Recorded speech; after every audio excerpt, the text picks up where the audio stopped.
Então, gente, boa noite, né? Aqui tá o PDF, finalmente. Então, vocês falaram que tiveram problema com a genealogia, né? Eu deixei tudo resolvido aqui, daí eu posto para vocês com a resolução, tá? Porque eu acredito que aqui pelo navegador a minha câmera não funcione com o áudio junto, que se eu não me engano a gente tentou uma vez e não deu certo, né? Então, provavelmente a gente vai discutir aqui só pela tela do PDF, tá? Deixa eu tentar aumentar aqui, senão eu não enxergo nada. Não consigo aumentar agora também essa porcaria. Enfim. Então, vocês têm preferência pelo número 5 ou número 6? Tiveram mais dificuldade em alguma das duas? Eu posso ir na ordem.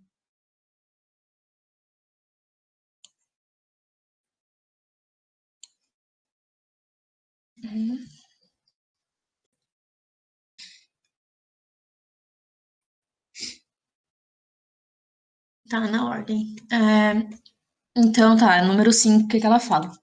A número 5 da UFPR, tá, pessoal? Se não lembro que ano. Na genealogia a seguir, os indivíduos assinalados com preto apresentam uma anomalia, enquanto os brancos são normais. Isso é padrão, normalmente, quando eles te dão esses heredogramas, tá? Os indivíduos, os quadradinhos e as bolinhas pintadas de preto, costumam ser os indivíduos afetados pela doença, pela anomalia, ou são os que têm a característica, tá? E os indivíduos que ficam em branco, que tem um quadradinho branco vazio, são os indivíduos normais, ou que não apresentam a característica que está sendo discutida, tá? E o redondo é o homem e o quadradinho é a mulher. Se eu não me engano, é isso. E trata, então, de uma herança autossômica clássica, sem variação de expressividade ou penetrância. Aqui a frase está só dizendo que é uma herança autossômica, não tem relação com sexo, então é uma herança onde vão ter dois alelos, completamente normal, clássica, sem variação de expressividade e de penetrância, tem relação com expressividade, tem relação com a característica parecer um pouco mais ou um pouco menos, então cor da pele. Ela tem essa variância, né? Porque existe a cor de pele mais clara ou mais escura. Nesse caso, não existe essa, essa variação na expressividade, e a penetrância é a porcentagem de indivíduo que vai ser afetado, que vai realmente ter o fenótipo para o genótipo em questão. Então, no caso, isso não importa aqui. Todos os indivíduos que tiverem o gene para essa característica, para essa anomalia, eles vão trabalhar, eles vão apresentar essa característica da mesma forma que o cara que não tem o gene não vai apresentar. Não existe uma porcentagem que vai aparecer mais ou menos. Então, quando a gente trabalha, por exemplo, numa doença, não existe variação, porque ou o cara tem o gene ou o cara não tem o gene para a doença. Quando a gente trabalha uma característica, o genótipo pode ter vários fenótipos, então pode ser o heterozigoto, vai ter um fenótipo um pouco mais marcante. O outro, um homozigoto recessivo, não vai ter. Agora, o homozigoto dominante vai ter mais. Então, não existe essas variações de expressividade ou penetrância, tá? Então, é uma anomalia que ou vai ter ou não vai ter. No caso, os pintados de preto têm anomalia, os pintados de branco não têm. E sempre que a gente trabalha com a genealogia, por exemplo, ali, está marcando que. Eu vou explicar primeiro, tá? E depois a gente discute por que está certo ou errado as alternativas abaixo. Como os dois pais ali, os parentais, eles estão em preto, significa que eles têm a patologia. Faz sentido ser uma patologia homozigoto recessiva? Não, por que não? Porque se fosse homozigoto recessivo, os dois parentais teriam que ser azinho, azinho, azinho, azinho. E nesse caso, todos os quatro descendentes ali de baixo teriam o mesmo genótipo, porque todos os pais doaram os mesmos alelos, os mesmos gametas. Então, todos os quatro descendentes teriam exatamente o mesmo genótipo dos pais. Não é o caso, porque a gente está vendo que tem dois em branco, dois em preto.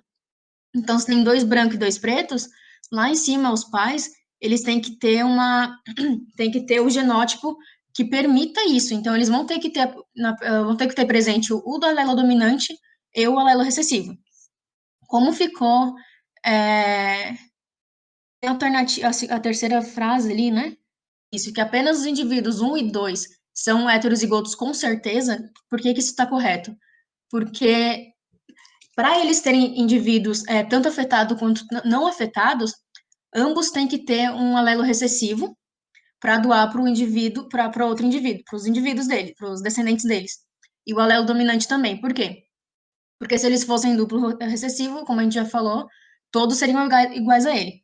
Como eles existem a diferença de normais e anormais ali, anomalia e normais, eles têm que ter os dois alelos para doar para os descendentes, tá? Para ter essas variâncias entre os descendentes. E por que que eles vão ser, com certeza, heterozigotos? Porque como se eles fossem, por exemplo, um duplo dominante e um heterozigoto, teria mais alelos, por exemplo, mais descendentes pintados de preto. Na verdade, todos os descendentes estariam pintados de preto, porque vamos supor e afirmar, na verdade, que é uma anomalia dominante, porque os pais estão marcados. Então, se os pais estão marcados, eles estão doando, eles não podem estar doando só alelo recessivo, porque senão todos seriam iguais, né?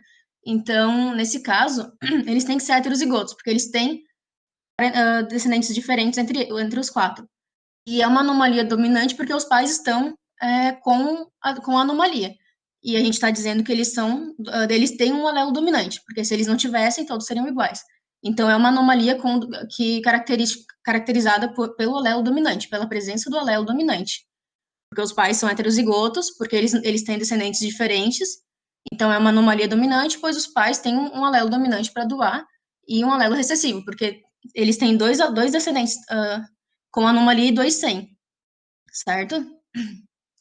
E então eles com certeza vão ser heterozigotos, porque eles não têm descendentes só iguais a eles, e não tem e vai ser uma característica dominante, porque os pais têm a doença. Tá ficando claro isso, gente? Porque é um pouquinho confuso de explicar sem poder riscar o que que é o azão, o que que seria o azinho ali. Mas tá ficando claro? Quando os pais têm a doença, porém têm descendentes diferentes entre os quatro, eles não pode ser uma doença totalmente, não pode ser uma doença homozigoto recessivo, porque senão todos os descendentes teriam que ser iguais aos pais, porque os pais têm a doença. Então é uma característica dominante. E se é uma característica dominante, os descendentes, alguns descendentes vão ter o alelo dominante e outros não. Por quê? Porque no momento do cruzamento, um pai, vamos falar aqui, a mãe e o pai, cada um carrega um alelo recessivo vai ser fecundado, enfim, vai gerar um descendente que vai ter cada alelo recessivo. Então, por isso, o 4 e o 5, por exemplo, não tem anomalia, porque nesse caso eles não carregaram o alelo dominante para eles.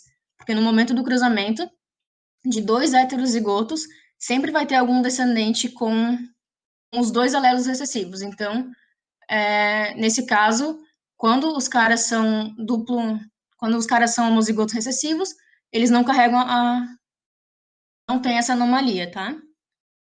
Então, todos os indivíduos afetados são heterozigotos? Não, isso tu não pode afirmar que todos são. Tu pode afirmar que os dois pais são. Porque se os dois pais são heterozigotos, eles podem ter todos os tipos de genótipo nos descendentes. Mas todos os afetados são? Não, porque pode ter um homozigoto dominante ali no meio, tá? Dos afetados, porque tem um gene dominante. E todos os indivíduos normais são homozigotos? Sim, porque é o que a gente acabou de falar, que os dois pais carregam pelo menos um alelo recessivo. E vai ter algum descendente que vai pegar esses dois alelos recessivos.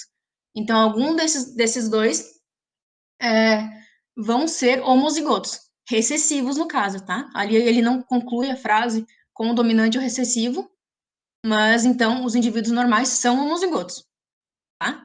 Aí completando aqui para, enfim, para ficar mais claro para a discussão da genealogia, vai ser homozigoto recessivo, tá? Aí os pais dos indivíduos são heterozigotos com certeza, como a gente já falou, correto também. E apenas os indivíduos 1, 2 e 6 são heterozigotos. Tem como afirmar que o 6 é heterozigoto?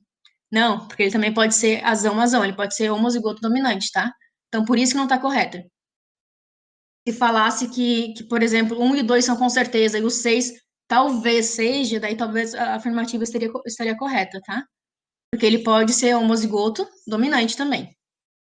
A frase ali 16 fala que apenas os indivíduos 3 e 4 são homozigotos. Tá errado, porque o trecho não tem como saber se ele é homozigoto ou heterozigoto também. Então, é a mesma explicação que a afirmativa 8, tá? Pode ser que ele seja homozigoto dominante. Então, mas pode ser que ele seja heterozigoto. Assim como o 4, a gente acabou de falar que ele é homozigoto. Sim, tá certo. Porém, ele, completando aqui, né, ele seria homozigoto recessivo, tá? E é isso, pessoal. Deu para entender?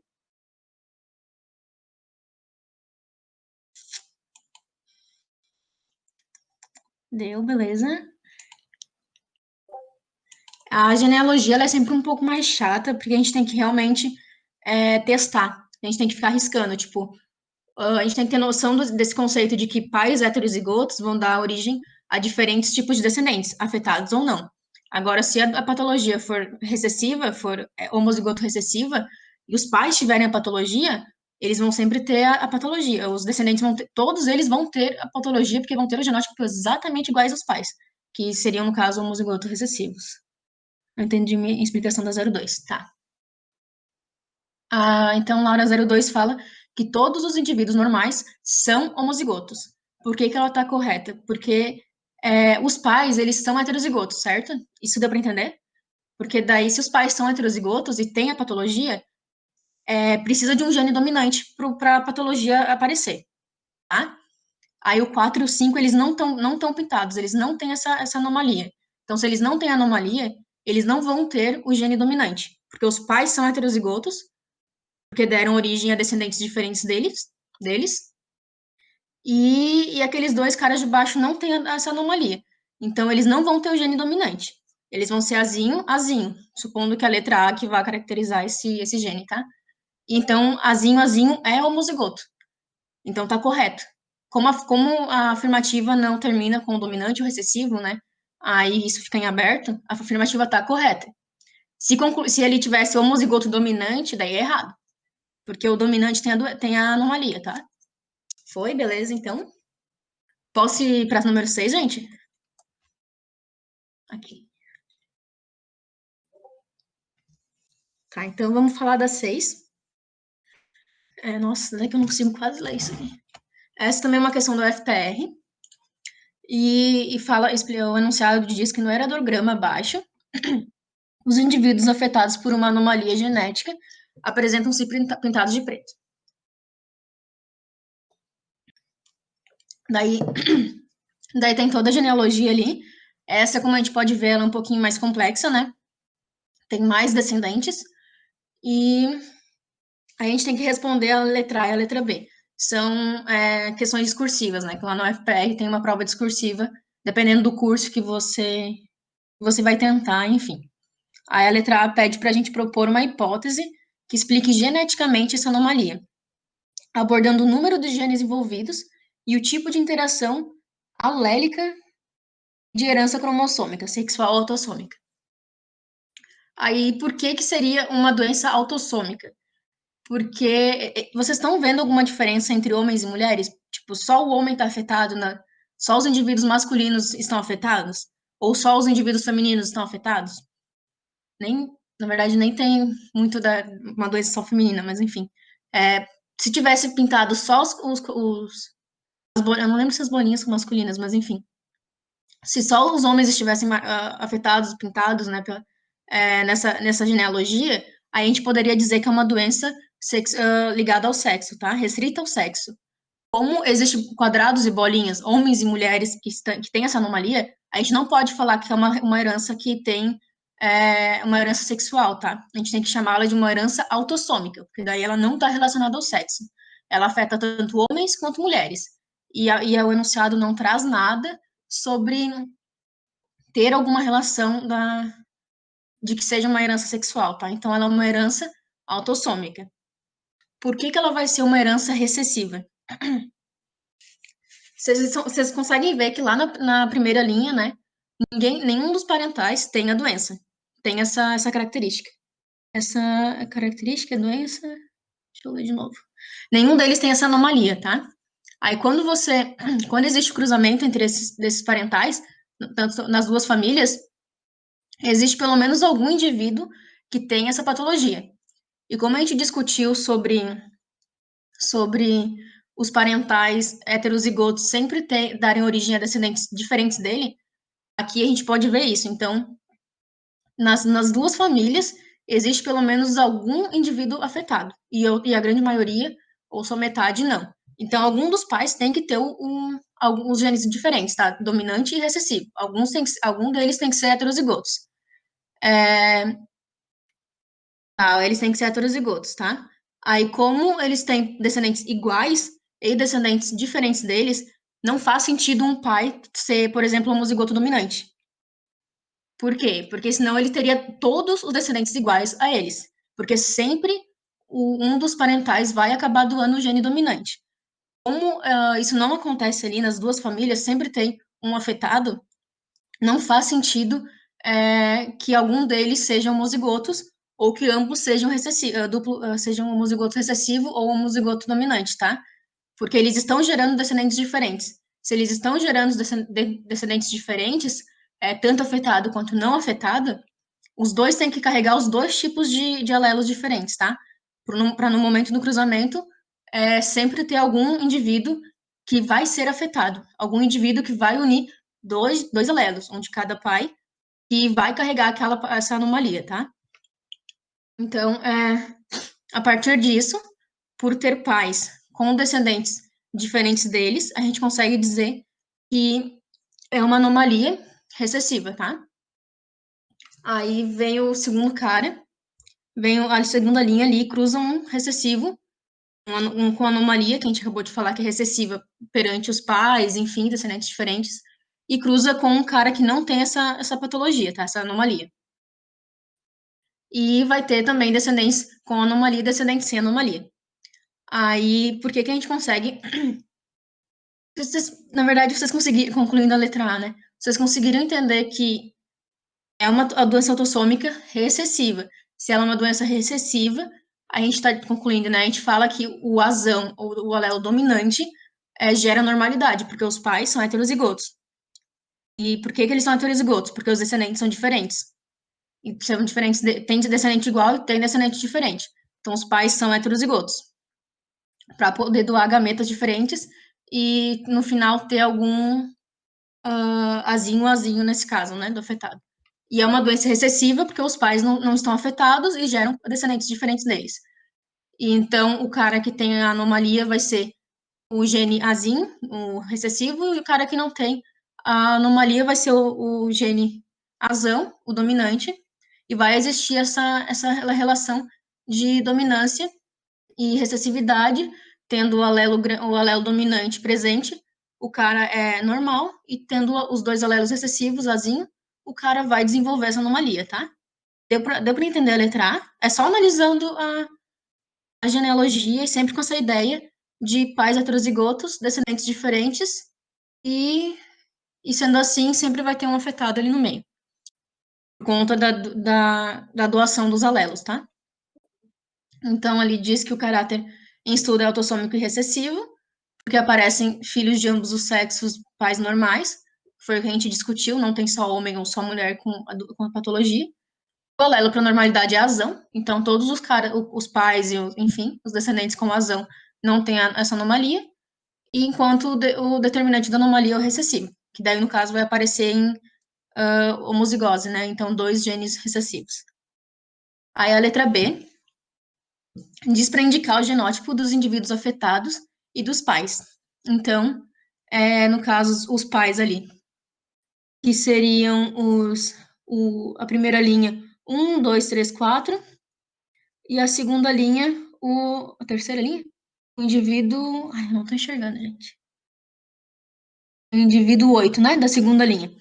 Por que eles vão ser heterozigotos? Porque a gente acabou de discutir isso. Sempre que existe um pai com filhos afetados ou não afetados, vai existir, esse pai vai estar em heterozigose, a menos que ele seja o afetado. Na primeira linha ali, todos são heterozigotos, por quê? Porque os quatro têm descendentes com a doença e os quatro não estão pintados de preto. Então, nenhum deles tem a doença. Nenhum deles está em homozigose recessiva. Então, eles têm que ter pelo menos um alelo dominante. Por que eles têm um dominante e um recessivo? Porque eles têm filhos que são afetados por essa anomalia, tá? Então, eles vão ter que carregar um alelo recessivo. Então, eles são heterozigotos. Na linha de baixo, ali, o indivíduo 8, ele é heterozigoto pela mesma razão. Aí, no caso, ele cruza com o que tem a doença. Ele vai ter filhos com a doença e filhos sem a doença. Por quê? Porque o cara que tem anomalia e está em homozigose recessiva, por mais que ele tenha dois alelos que vão carregar esse gene recessivo, ele em algum momento vai existir um alelo dominante que vai se juntar com o recessivo dele. Então, ele vai conseguir gerar gametas, vai conseguir gerar descendentes que não vão ter a patologia, porque o parceiro dele carrega um alelo dominante. E isso a gente consegue ver porque o parceiro dele não está pintado de preto. Se o parceiro não está pintado de preto, significa que não tem a patologia. Significa que pelo menos um alelo dominante o cara tem. E por que seria heterozigoto? Porque tem descendentes que têm a patologia, tá? E todos os outros que são ali os indivíduos afetados, já que a gente já disse que é uma doença autossômica recessiva, todos eles vão ter que ser homozigoto recessivo. E é isso. Pais sem anomalia, com descendentes diferentes deles, tem que ter o gene da doença, tem que ser heterozigoto. E mesmo que tu tenha doença e tu cruza com uma pessoa que não tem, você pode ter descendentes com ou sem. Porque em algum momento o teu gene recessivo vai se juntar com o gene do teu parceiro que é dominante. E daí não vai desenvolver essa anomalia, tá? Foi, gente? Deu pra pegar?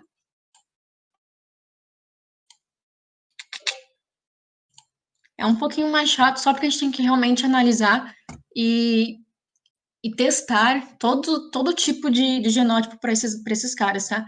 E é interessante ficar e sempre anotar, tá? Sempre anotar. Do ladinho, assim, enfim. Vocês têm dúvida em mais alguma questão específica? Vocês queiram discutir? Que tentaram e não deu, não fez sentido?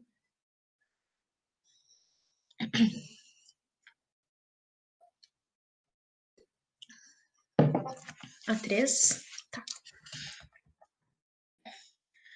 A número 3 ela fala da terceira lei de Mendel, quando que trabalha o crossing over. Não sei se todo mundo já ouviu falar do crossing over, que é um momento lá da mitose, onde existe uma troca das perninhas do cromossomo, né? Então, vamos supor que existe um cromossomo com um gene e o outro homólogo a ele com um outro gene. Aí, na hora da divisão celular, esses genes trocam de lugar, essas perninhas de cromossomos trocam. Então, acho que a Laura usa óculos, né? Pelo que eu tô vendo a foto aqui. Então, eu e a Laura, a gente usa óculos. Só que o meu óculos, ele é preto e vamos supor que o óculos da Laura é rosa. Aí, ela tá com o óculos dela, eu tô com o meu. Só que daí a gente vai, sei lá, a gente vai sair de noite. A gente tava na faculdade, a gente vai sair de noite. A gente quer sair diferente. Aí eu vou lá e falo, Laura, vamos trocar de óculos só pra gente ficar diferente ali na rua. Ah, tá, vamos. Aí pego o óculos dela rosa e ela pega o meu óculos preto. Então é como se as perninhas de cromossomos fizessem isso, sabe? Trocassem o óculos uma com a outra, e isso vai ficar marcante porque um é preto e o outro é rosa. E é isso que acontece no crossing over, tá? E a partir do momento que acontece o crossing over, tu troca essas perninhas, tu vai gerar gametas diferentes, porque eu era uma Amanda com óculos preto dentro da sala de aula. Eu saí da sala de aula com óculos rosa da Laura, eu sou outra Amanda, entendeu? Existe a Amanda A e a Amanda B. Existe um gene que era, por exemplo, azão no início, e vai existir, daí após o crossing over, ele vai ficar, o cromossomo vai carregar o gene azinho. Então, existe essa troca.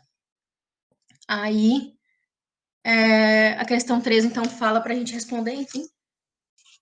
O enunciado fala que um pesquisador, realizando vários cruzamentos com coelhos, determinou que os genes azão e bezão estavam a uma distância de 10 UR, unidade de recombinação.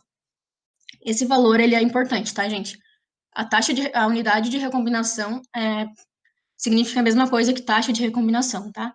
E a taxa de recombinação é qual é a chance desse crossing over acontecer. Também é importante algumas outras questões onde fala de distâncias de genes, porque quanto maior a distância, maior a chance do crossing over acontecer. Mas nesse caso, a gente trabalha com ela mais pelo valor, enfim, depois vocês vão entender quando a gente resolver aqui.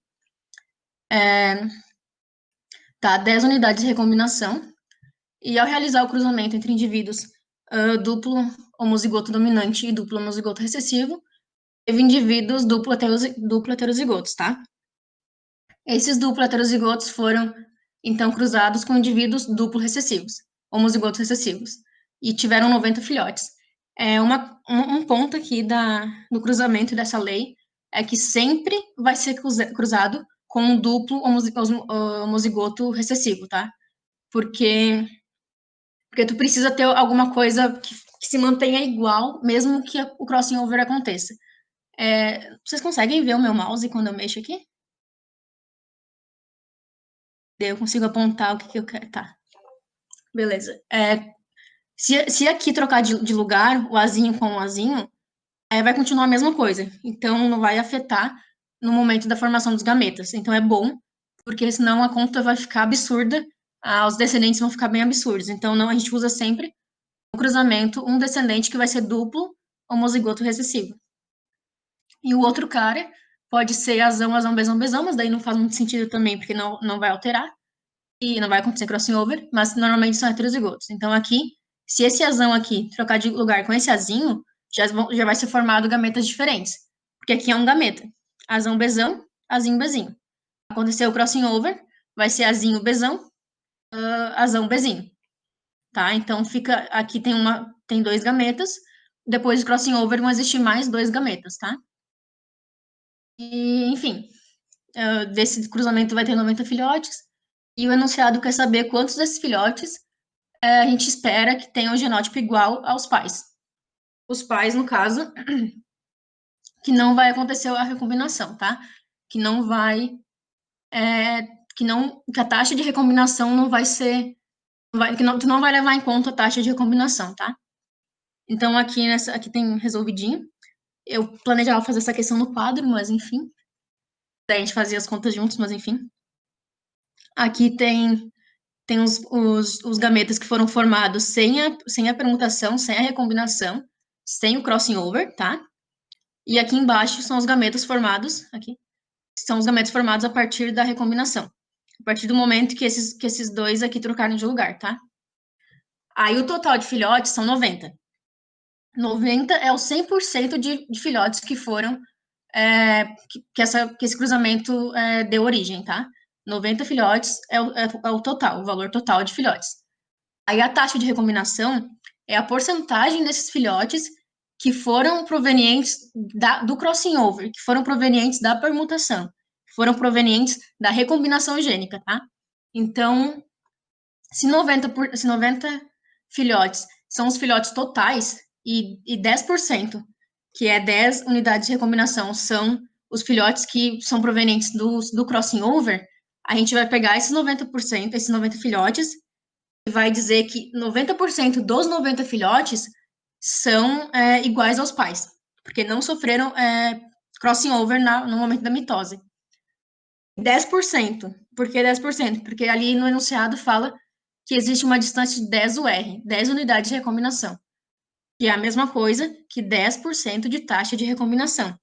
Então, se 10% dos 90 sofreram recombinação, 10% dos filhotes são provenientes de gametas que sofreram crossing over, então 10% não são iguais aos pais, porque os gametas provenientes dos pais sofreram uma recombinação gênica e ficaram alterados. Se eles ficaram alterados, os filhotes não vão ser iguais aos pais, tá? Então, 90 filhotes, o 100%. 90% vai ser igual aos pais, 10% vai ser diferente, porque esse 10% sofreu recombinação gênica. E da onde que a gente tirou os 10%? Porque no enunciado diz que a distância entre esses genes é de 10 UR, 10 unidades de recombinação. É a mesma coisa que falar 10% de chance de acontecer recombinação gênica. Vocês estão me acompanhando, pessoal? Beleza. Essa questão, assim, ela parece meio chata, meio confusa, mas ela é uma das mais fáceis, se tu conseguir entender o que a terceira lei quer dizer. É isso. Ele vai te dar um valor, que é a unidade de recombinação, tu vai usar esse valor como porcentagem de recombinação gênica. Essa porcentagem significa que vai ser os descendentes diferentes dos pais. Por que, que eles vão ser diferentes dos pais? Porque no momento da mitose, os gametas sofreram crossing over, que é trocar um pedacinho entre os cromossomos. A partir desse momento, os gametas ficam diferentes dos parentais. Então, nesse caso aqui, vão existir 81 descendentes que vão ser iguais aos pais, porque 81. Porque se vocês fizerem a conta, 81 indivíduos é 90% dos 90 filhotes. E os outros 10% que sobra, que são 9 indivíduos, são provenientes da recombinação gênica. Porque o enunciado te deu que a distância era de 10 unidades de recombinação. Então, você tem que a taxa de recombinação é de 10%. Então, você vai ter 9 indivíduos que vão ser provenientes de gametas que sofreram recombinação gênica. 9 indivíduos que são provenientes de gameta que sofreram o crossing over. Então, essa é a resposta. 81 indivíduos vão ter o genótipo idêntico aos pais. Porque 81 indivíduos são de gametas que não sofreram recombinação gênica. Tá? Normalmente as questões elas pedem quantos, enfim, vão ser gametas recombinantes. Aqui ela pede ao contrário. Então, às vezes tem que dar uma cuidadinha nisso também. Que a gente está acostumado a responder quantos são os recombinantes. E a UFSC, nesse caso, pediu os que são iguais aos pais, tá? E as questões de terceira lei de Mendel é basicamente isso. Tu nunca vai ver algo muito diferente disso, porque é esse padrão. A gente.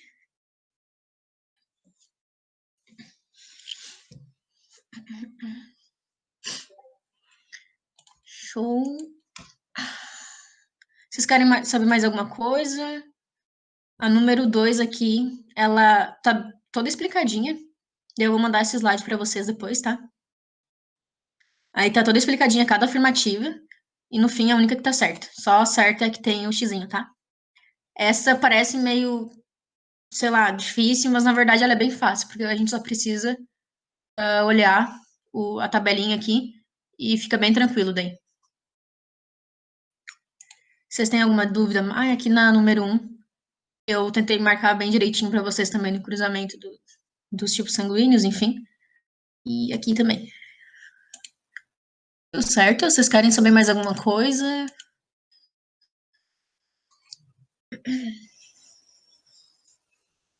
Deu para entender sobre genealogia, sobre terceira lei?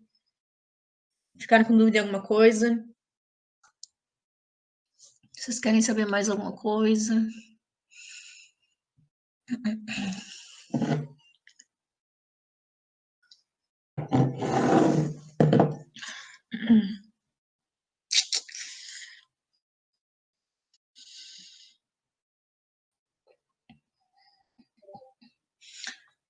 gente pode resolver com a gente mais alguma questão. Tá. Eu acho que eu vou falar aqui da 4, que ela tá mais, ela eu acho que é mais rápida para os 8 minutos aqui que tem. E qualquer coisa, se vocês olharem depois nos slides, o número 13 e ficar com dúvida, número 2, na verdade, e ficar com dúvida em alguma questão, ou não entender o que eu escrevi ali na explicação, aí vocês podem me procurar, tá? Então, aqui é número 4, é uma questão da UFSC, e fala que em uma espécie de mamífero existe um par de genes situados em cromossomos autossômicos, não homólogos. Cada um dos genes possui 2 alelos com relação de dominância entre si. Foi cruzado um indivíduo duplo homozigoto dominante com um duplo homozigoto recessivo, obtendo uma geração F1. Esta foi recruzada e obtiveram 352 descendentes. Não tô enxergando nada. Marque no cartão resposta o número esperado destes descendentes, que serão machos com o mesmo fenótipo de seus pais. A gente vai levar em consideração o que ele fala de homozigoto dominante e recessivo? Não, ali é só para contextualizar que a F1 veio toda duplo heterozigoto, tá? E que esses duplos heterozigotos vão cruzar entre si. Então, tem aqui a F1, duplo heterozigoto, azão Azinho, bezão Bezinho, cruzando com azão Azinho, bezão Bezinho. E por que que a gente sabe que é a segunda lei? Por que que a gente sabe que são dois genes? É porque ele fala em duplo, né? Mas também ali ele fala em cromossomos não homólogos. E uma doença, uma característica autossômica de cromossomos não homólogos. E que existe uma relação de dominância. Então, a gente vai trabalhar com os genes desse jeito aqui, tá? E é importante também a gente ter em mente esse 352 descendentes. Então, ele cruzou os dois duplo heterozigotos. Aí, para a gente conseguir visualizar bem todos os descendentes que a gente vai ter, eu acho nessa questão importante a gente fazer esse quadro de Piney, sei lá como é que fala. Porque aqui a gente consegue ter uma visão de todos os descendentes que esse cruzamento vai trazer. Não sei se todo mundo sabe fazer esse cruzamento assim. Ele é mais chato para algumas questões e desnecessário para algumas questões, mas nessa aqui, como a gente quer ver, eu acho que facilita bastante para a gente ver todos os tipos de genótipos que o cruzamento vai prover, tá? Então, ele quer saber os machos com fenótipo igual aos pais. Então, os machos com fenótipo azão, azinho, bezão, bezinho, azão, azinho, bezão, bezinho. Só que ele está falando de fenótipo e não de genótipo. Então, a gente precisa, qualquer um que tenha pelo menos um alelo dominante para o A e um alelo dominante para o B, vai ter o fenótipo igual. Então, pode ser azão, azão, bezão, bezinho, pode ser azão, azinho, bezão, bezão, pode ser igual aos pais duplo heterozigotos, tá? Então, todos que tiver pelo menos um gene para A ou para B, um alelo para A ou para B dominante, eles têm o fenótipo igual aos pais. Então, aqui a gente só não vai marcar, selecionar os que tem pelo menos, que a gente só não seleciona os que são homozigoto recessivos, ou para A ou para B. Então, aqui a gente tem um homozigoto recessivo B. Ele não conta como igual ao pai. Aqui ele tem dois Bzão, mas aí tem homozigose em A. Homozigose recessiva em A. Então, também não conta como igual ao pai. Aqui, muito menos. Então, quando tu seleciona todos os que são iguais aos pais, que tem pelo menos um A e um B em dominância, você conta aqui 9 indivíduos, tá? 4, 5, 6, 7, 8, 9. Então, 9 indivíduos têm o fenótipo idêntico aos pais. Aí, como é que a gente vai saber quantos desses 9 são dentro do 352?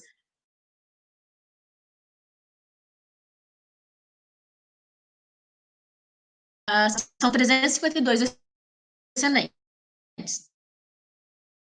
Tem aqui.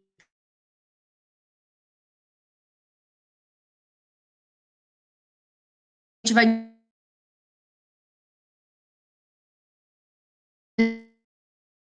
Desculpa, 352 descendentes dentro desses 16 fenótipos, que daí dá um valor aqui de 22, tá? Então, existem 22 indivíduos com azão, azão, azão, bezão, bezão, 22 indivíduos com azão, azão, bezinho, bezão, 22 indivíduos em cada tipo de cada fenótipo, tá? Deu pra entender isso certinho? Eu acho que essa é a parte que normalmente dava mais confusão quando a gente falava dessa questão. São 16 fenótipos e 352 descendentes. Quantos descendentes tem em cada fenótipo? 22. Só esperar alguém confirmar.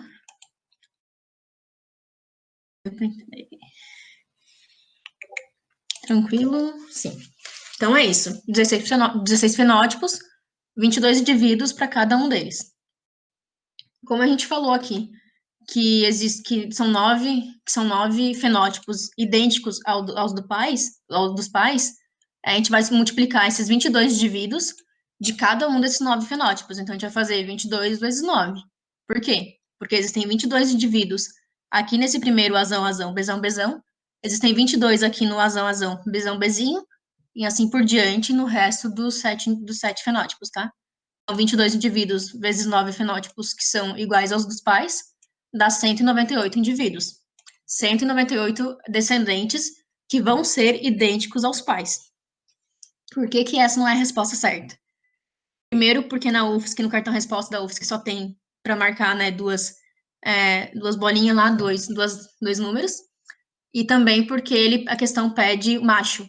Então, se a questão pede só um macho, a gente tem dois sexos biológicos aqui, né? Feminino e masculino. Então, se a gente tem dois e o cara ali da questão pede só os machos, a gente vai multiplicar o número total de indivíduos pela metade. Porque metade vai vir, pode vir homem e a metade pode vir mulher. Então, dos 198 indivíduos totais que têm o fenótipo igual ao dos pais, metade deles, porque a gente tem dois sexos biológicos ali, metade deles vai vir, vai nascer macho. Então, dos 198, metade é macho. Isso significa que a resposta é 99, porque é metade do total dos fenótipos iguais aos do pai, aos dos pais. 198 dividido por 0,5, enfim, dá 99. Fechou, gente? Sempre que pede da questão do sexo, a gente divide pela metade, tá? Sempre. Falou em sexo, existem dois, e a resposta final sempre vai ser a metade, então. Metade mulher, metade homem. Metade macho, metade fêmea. Tranquilo?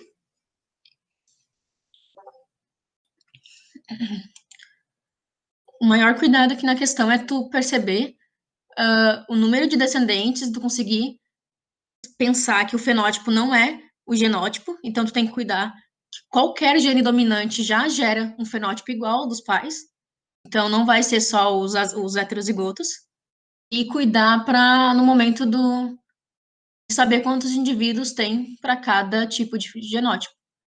Esses são os cuidados para essa questão. Na hora a gente se apavora e pensa que ela é difícil, mas são só alguns pontos que a gente tem que cuidar e não deixar passar.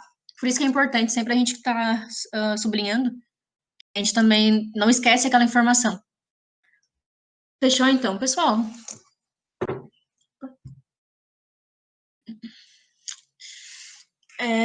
De novo, desculpa dessa função do aplicativo, eu não me entendo com ele, por mais que eu tente. Eu acho que ele não me aceita, ele não me curte muito. Aí eu tento, essa porcaria nunca dá certo. Mas, por fim, a gente conseguiu ter a aula, então acho que deu para aproveitar bem. Eu queria ter falado um pouco mais de algumas coisas, mas enfim. Um dia eu consigo ligar essa webcam e a gente consegue ter um quadrinho aqui que eu trouxe só para isso. E, enfim, gente, desculpa os contratempos. E qualquer coisa que vocês precisarem das outras questões, se vocês estão tentando ou tentarem e não entenderam, vocês podem me procurar. Tô sem celular agora, mas daí qualquer coisa me manda no e-mail, alguma coisa, não sei, no Classroom. E a gente discute se precisar. E é isso, acho que agora a gente não fala mais de genética, né? Espero que não, porque tem bastante conteúdo ainda. Mas qualquer coisa que vocês tiverem dúvida em genética, é só mandar mensagem, tá, pessoal? Genética é um conteúdo que cai sempre. E as questões parecem absurdas, então a gente sabe que é meio complicado às vezes de entender genética. Pelo menos normalmente é, né? Então, só para vocês saberem, estou disposta a ajudar vocês mesmo que o conteúdo passe. É isso aí. Boa noite. Desculpa os contratempos de hoje.